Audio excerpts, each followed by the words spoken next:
Listen, something just came out that you are not going to want to miss. People are reaching out about this left and right.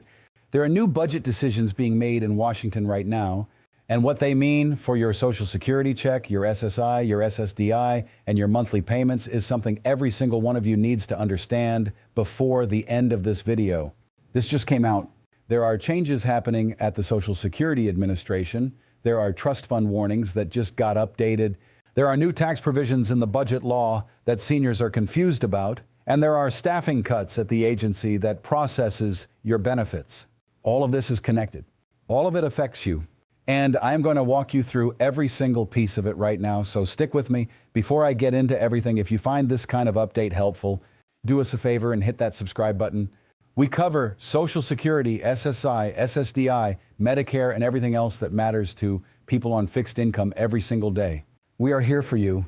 Now let's get into it. So let's start with the budget law, because this is where a lot of the confusion is coming from right now. Last year, Congress passed what many are calling the Big Beautiful Bill, and it included some changes that directly affect seniors and Social Security recipients. Now, here is what you need to understand, and I want to be very clear about this because there is a lot of misinformation out there. The budget law created something called a senior deduction. For people who are 65 years or older, there is an additional $6,000 deduction added to the standard deduction on your federal taxes. If you are filing jointly with a spouse, that becomes $12,000 total. Now, that sounds like good news, and for some people it genuinely is. But here is what they are not telling you, and this is the part that matters. Not everyone benefits from this equally.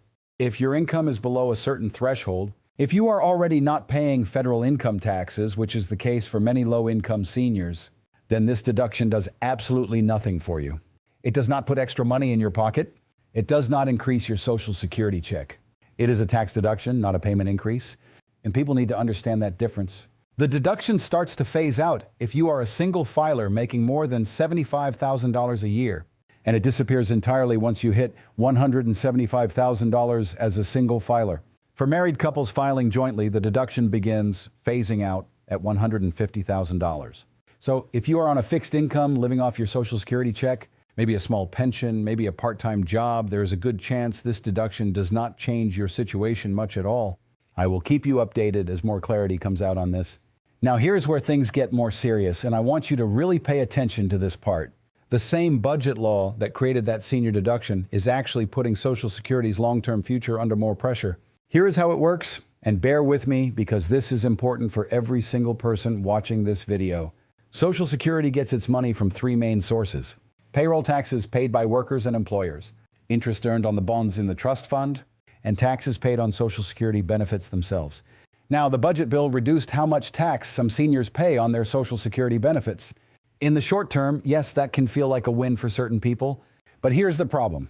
That revenue from taxing Social Security benefits, it actually goes back into funding the Social Security Trust Fund itself. So when you reduce those taxes, you reduce the money flowing into the trust fund, and according to Social Security's own actuaries, the budget law's changes will drain close to $170 billion from the trust fund between now and 2034. Now, you might be hearing a number tossed around. The trust fund was already projected to face serious pressure around 2033. But because of this budget law, some analysts are now saying that timeline has been pushed even closer, potentially into 2032. And here is why that number matters to you directly.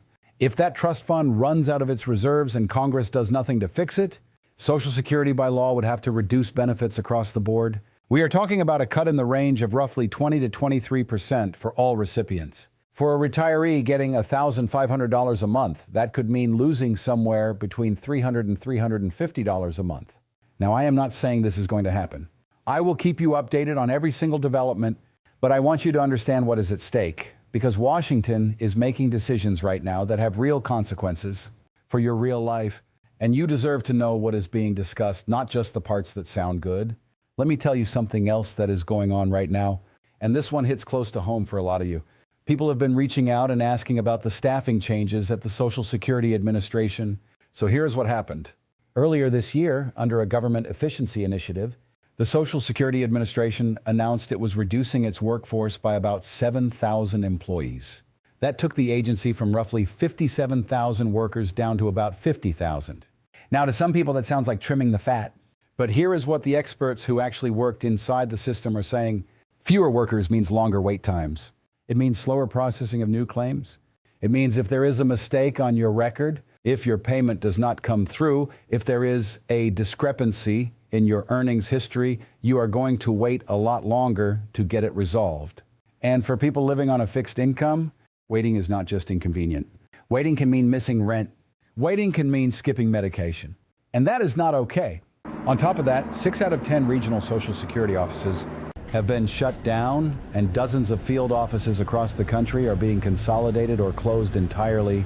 For some seniors in rural areas, the nearest Social Security office is now over 100 miles away. I will keep you updated on which offices are affected and what your options are. Now, here's something I want you to know, because a lot of people have been asking about this. If you can access the website ssa.gov, you should absolutely set up your My Social Security account online if you have not already. Over 100 million people now have an account. It lets you check your earnings record, see your payment history, and handle a number of things without having to call or go in person. And given what is happening with staffing right now, that is more important than ever. I know this is a lot of information, and I know some of it is unsettling, but here's what I want you to hold on to. Your payments are still going out. Right now in May of 2026, Social Security benefits are still being paid. The 2.8% cost of living adjustment that was announced for 2026 is in effect. That increase went into your check starting in January, and that is money you should already be seeing. The concerns about the trust fund, the staffing reductions, the budget decisions being made in Washington, those are longer-term issues. They are real, they are worth watching, and that is exactly why I do this every single day. But none of those things mean your check stops next month, and that is the most important thing I can tell you right now. What I want you to take away from today is this. The budget law passed last year has real effects, some that help certain seniors in the short term, and some that create risk for everyone over the long term. The staffing changes at the Social Security Administration are creating real delays. And if you have an open claim or are expecting a decision on benefits, you need to be patient and proactive. They can often help you navigate questions about your benefits for free. People are reaching out every single day asking about these changes. And I want you to know that this channel is here to cut through the noise. We are not here to scare you. We are not here to hype things up. We are here to tell you exactly what is happening, what it means for you, and what you need to do about it. That is it. That is the mission. Now, if you are in Canada as well, some of these global economic pressures, particularly around government spending, inflation, and pension sustainability, are affecting programs north of the border too. We will be covering the Canadian side of this as well in upcoming videos, so stay tuned for that. Here is your recap before you go. The 2025 budget law created a $6,000 senior tax deduction for single filers age 65 and older. That deduction helps some seniors, but does nothing for those who already pay no federal income tax. The same budget law has put additional pressure on the Social Security Trust Fund, moving the projected stress point closer to 2032. The Social Security Administration has reduced its workforce by around 7,000 people, leading to longer processing times and fewer in-person offices available. Your payments are still going out. The 2.8% COLA for 2026 is active. And I will be here tomorrow and the day after that, updating you on everything that affects your benefits, your payments, and your financial security. This just came out and you needed to know. I will keep you updated. Take care of yourselves. And we will see you in the next one.